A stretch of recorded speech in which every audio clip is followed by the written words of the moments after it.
Hello everyone, আসসালামু আলাইকুম। আশা করছি সবাই ভালো আছেন। আমরাও ভালো আছি, আলহামদুলিল্লাহ। আমি জুবাইদাস ব্লগিংয়ের জুবাইদা। সবাইকে ওয়েলকাম করছি নতুন আরও একটি ব্লগ ভিডিও দেখার জন্য। আশা করছি বরাবরের মতো আজকের ভিডিও ভালো লাগবে সবার কাছে।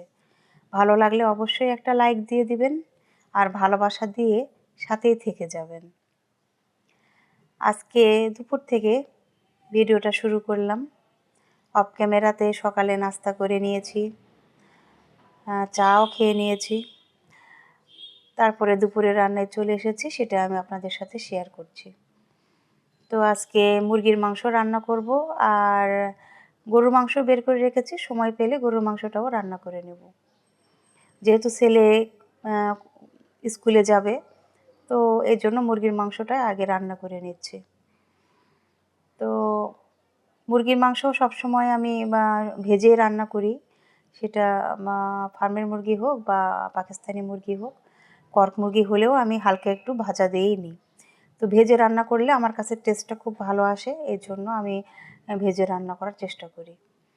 তো মুরগির মাংসটা সামান্য হলুদ, লবণ, মরিচের গুঁড়ো এগুলো দিয়ে তেলের মধ্যে ভেজে নিয়েছি, একটু আলুটাও ভেজে নিয়েছি, ভেজে আবার উঠিয়ে রাখলাম। আর ওই একই তেলের মধ্যে গোটা মশলা, পেঁয়াজ গ্রেট করে রেখেছিলাম, সেটা দিয়ে একটু কষিয়ে নিয়েছি। নেওয়ার পরে আদার্স যে মশলা লাগে সেগুলো দিয়ে ভালো করে কষিয়ে মুরগির মাংসটা দিয়ে দিয়েছি। দিয়ে মুরগির মাংস দিয়ে আবার ভালো করে কষালাম। কষানোর পরে এখন জাস্ট ঝোলের পানিটা অ্যাড করে দিলাম। আমি যতটুকু ঝোল রাখবো ঠিক সেই পরিমাণেই রেখে পরে নামিয়ে নেব। তো এই যে এখন ঢাকনা দিয়ে ঢেকে রান্না করে নিব। আর এই পাশে একটা ভাজি করে নিচ্ছি। সবাই যে অংশগুলো তরিতরকারি যে অংশগুলো ফেলে দেয়, আমি সেগুলো দিয়ে ভাজি করে নিচ্ছি। আমার এগুলো খেতে ভালোই লাগে। যেমন ওই ফুলকপির ডাঁটা, শাকের ডাঁটা, এগুলো একটু উপরের খোসাটা ছড়িয়ে নিয়ে যদি ভাজি করে নিই, তাহলে গরম ভাতের সাথে কিন্তু বেশ মজা লাগে। তো আমি ভেজে নিয়েছি, আর তার সাথে একটু ধনেপাতা দিয়ে দিলাম। আর ভাজি যেভাবে করে পেঁয়াজ, মরিচ, লবণ, হলুদ সামান্য একটু দিয়েছি, দিয়ে ওভাবে ভাজি করে নিয়েছি। নিয়ে একটু সামান্য ধনিয়া পাতা দিয়ে রান্না করে নিলাম। ভাজিটা কিন্তু বেশ মজার হয়। তো অনেকে এই ডাঁটাগুলি ফেলে দেয়, আমি ফেলে না দিয়ে সুন্দর মতো ভাজি করে নিই। আর এদিকে ভাত চাপিয়ে দিয়েছি। আমি সবসময় গরম পানি ইউজ করি, তো ইলেকট্রিক কেটেলে পানি গরম করে নিয়েছি, নেওয়ার পরে এই তো দিয়ে দিলাম, যাতে খুব তাড়াতাড়ি হয়ে যায়। ভাতটাও ভালো থাকে আর খুব তাড়াতাড়িও হয়ে যায়। তো রান্না চাপিয়ে দিলাম, দেওয়ার পরে আজকে যেহেতু আমি বেডরুমটা গোছাতে পারিনি, তো ভাবলাম যে আজকে আপনাদের সাথে একটু শেয়ার করি। তো এই আর কি। তো বেডরুমটা পরিষ্কার করার জন্য চলে এসেছি। বেডটা তো গুছিয়ে নিলাম।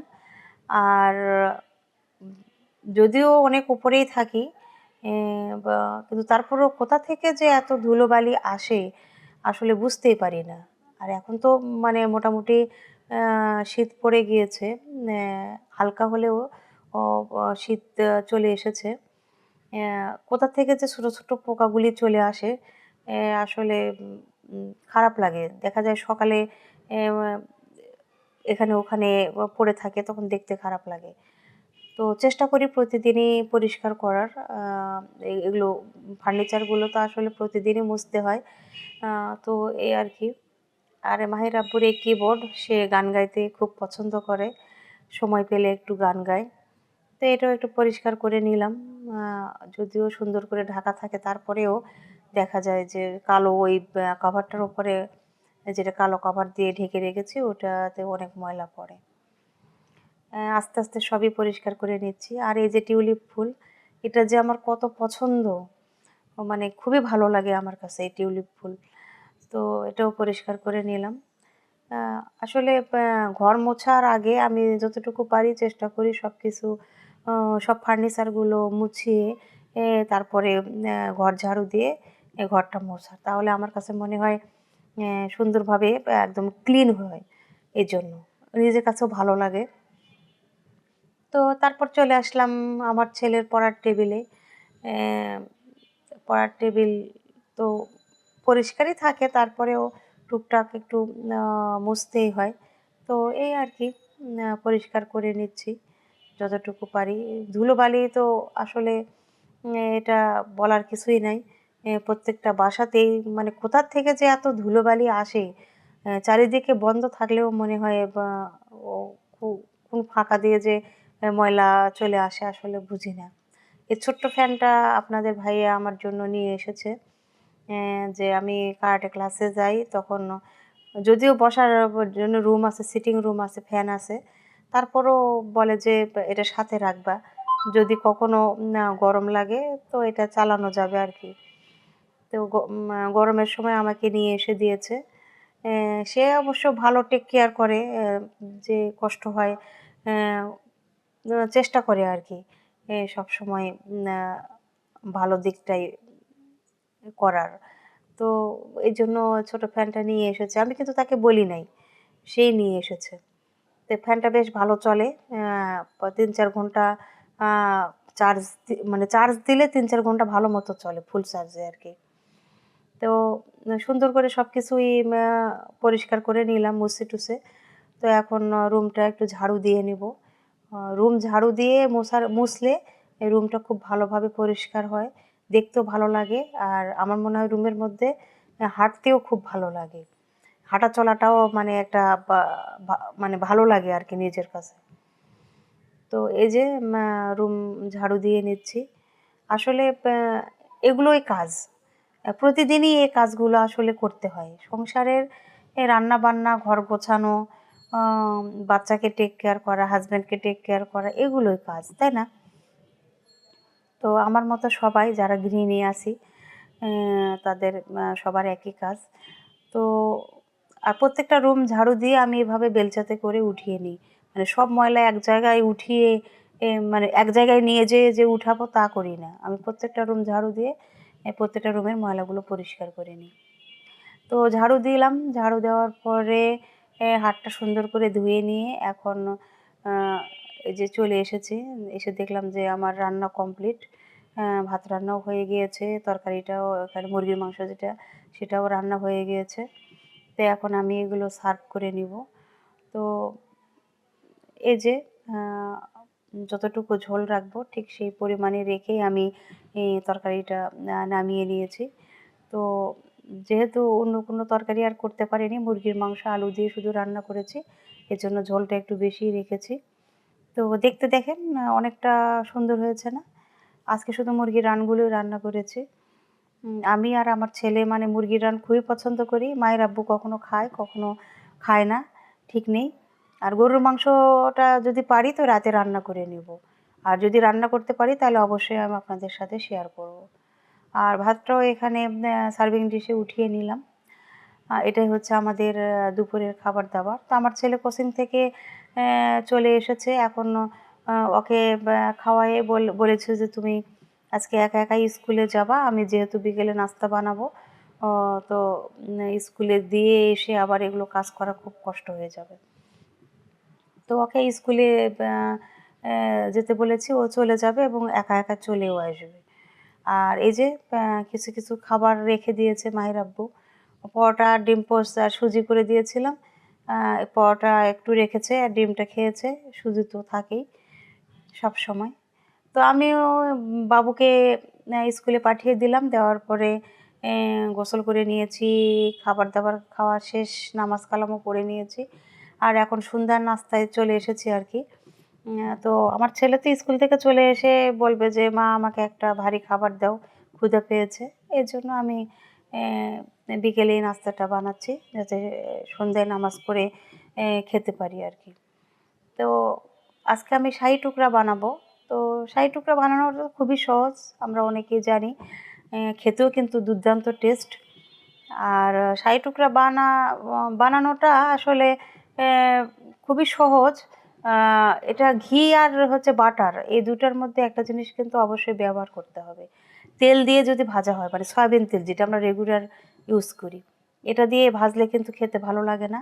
ঘি কিংবা বাটার দিয়ে এই পাউরুটির স্লাইসগুলো ভাজতে হবে। আমি পাউরুটিগুলো মাঝখান থেকে কেটে নিয়েছি, নিয়ে এভাবে ভেজে নিচ্ছি একটু কড়া করে, লাল লাল করে।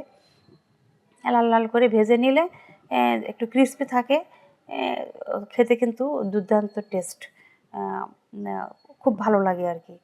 তো যারা এই মুহূর্তে আমার ভিডিওটিতে ভালোবেসে ক্লিক করেছেন তারা অবশ্যই একটা লাইক দিয়ে দিবেন, আর চ্যানেলটি সাবস্ক্রাইব করে দিবেন যদি ভালো লাগে ভিডিওর কোথাও কোনো অংশ। তো ভিডিও দেখতে দেখতে অবশ্যই ভালো লাগবে।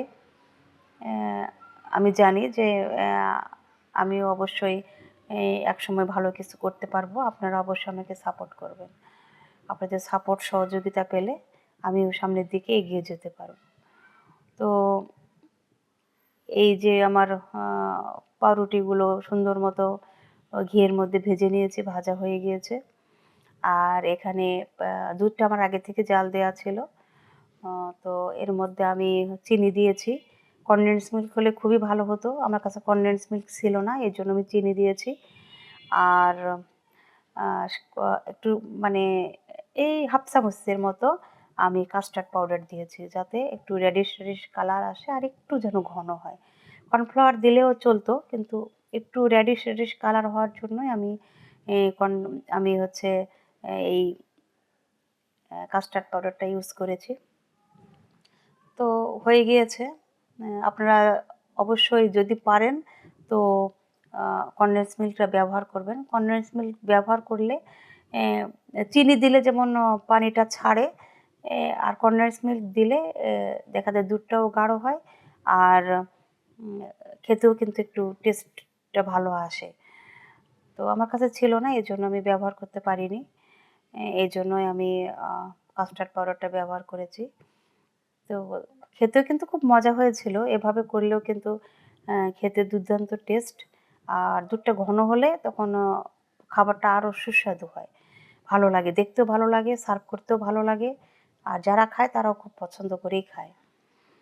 তো এখান থেকে আসলে কি বলবো, ক্যামেরাটা আমার একটু ধরতে ভুল হয়ে গিয়েছে, এজন্য আমি খুব ভালোভাবে দেখাতে পারলাম না যে দুধটা কীভাবে ঢেলে দিচ্ছি। তো উপর থেকে আপনারা এভাবে ঢেলে দিবেন, এই যে এরকমভাবে এভাবে দিয়ে দিবেন, যাতে সুন্দর মতো ভিজে।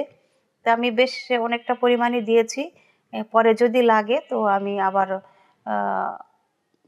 দিব আর কি। আমি কিছুটা রেখেছি, চামচ সাথে রাখলাম যাতে দুধটা উপরে উপরে আবার দিতে পারি, এই জন্য। আর এখানে আমি ঘিয়ের মধ্যে বাদাম ভেজে রেখেছি, অ্যালমন্ড আর কাজু, তো এগুলো উপর দিক দিয়ে গার্নিশিংয়ের জন্য দিয়ে দিচ্ছি, এই আর কি। খেতেও ভালো লাগে, বাদাম মুখে পড়লে দেখতেও অনেক ভালো লাগে। তো দেখেন কতটা সুন্দর লাগছে। এটা সবসময় ঠান্ডা অবস্থায় সার্ভ করতে হবে, এজন্য অবশ্যই ফ্রিজে রাখতে হবে। তো ফ্রিজে রেখে ঠান্ডা করে এটা খেতে হবে। অতিথি আপ্যায়ন বলেন বা নিজেদের জন্য, বিকেলের নাস্তার জন্য বা সকালে ব্রেকফাস্টেও কিন্তু আমরা এটা ব্যবহার করতে পারি। তো খুবই ভালো হয় খেতে, অবশ্যই ফ্রিজে রেখে খেতে হবে, তার পুরো টেস্টটা আসবে। তো দেখেন কতটা ভালো হয়েছে, অনেক মজা হয়েছিল খেতে। আমরা খাবার মানে খেয়েছি একসঙ্গে, ওটার ভিডিও শ্যুট নেওয়া হয়নি। আর ওই যে গরুর মাংসটা বের করে রেখেছিলাম সেটা রাতের বেলায় যে রান্না করে নিয়েছি, আর দুধ জাল দিয়ে নিয়েছি, এটা এখন আমার ছেলেকে দিব। যদিও সন্ধ্যায় নাস্তা করেছে, তারপরেও আবার 9টার দিকে আমি সবসময় চেষ্টা করি 1 গ্লাস করে দুধ দেওয়ার জন্য, যেহেতু সামনে পরীক্ষা। তো সবাই ভালো থাকবেন, আজ এ পর্যন্তই। আল্লাহ হাফেজ।